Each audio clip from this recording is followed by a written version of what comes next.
নমস্কার বন্ধুরা, স্বাগতার দুনিয়াতে সবাইকে ওয়েলকাম জানাই। এখন তো গরম পড়েই গেছে, আর গরম মনে তরমুজের শরবত কিংবা তরমুজের জুস খেতে কিন্তু অপূর্ব লাগবে।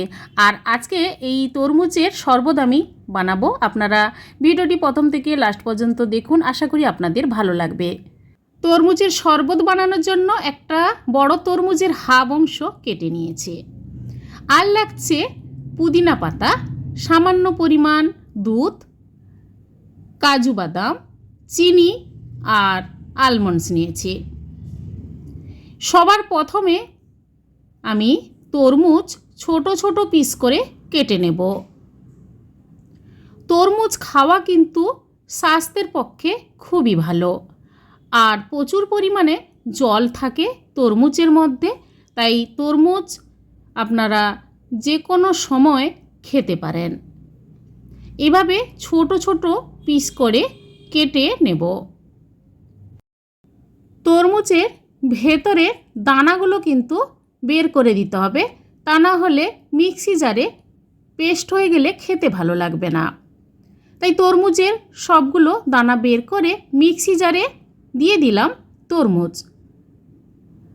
আর দেব দুধ, হাফ কাপের মতো দুধ দিয়ে দিলাম। চিনি দিয়ে দেব 4 টেবিল স্পুন। আলমন্ডস ছোট ছোট পিস করে কেটে দিলাম।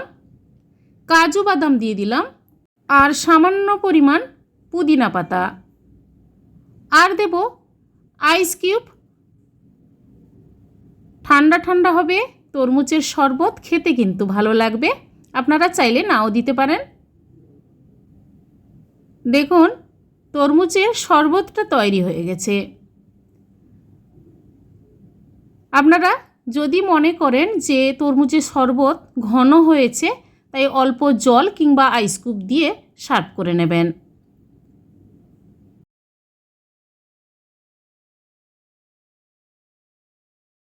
সার্ভ করে নিচ্ছি, আর ওপর থেকে কিছু ড্রাই ফ্রুটস ছড়িয়ে দেব।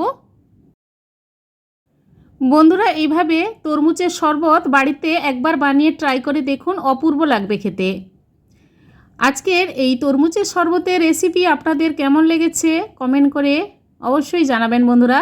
লাইক করবেন, আর আমার চ্যানেলে নতুন বন্ধু হতে চাইলে আমার চ্যানেলটি সাবস্ক্রাইব করে নেবেন। পাশে থাকা বেল আইকন প্রেস করবেন। আমার চ্যানেলে যখন কোনো নতুন রেসিপি দেব আপনাদের কাছে নোটিফিকেশান খুব সহজে পৌঁছে যাবে। আজ এ পর্যন্ত, আবার হাজির হব যে কোনো সময় নতুন কোনো রেসিপি নিয়ে।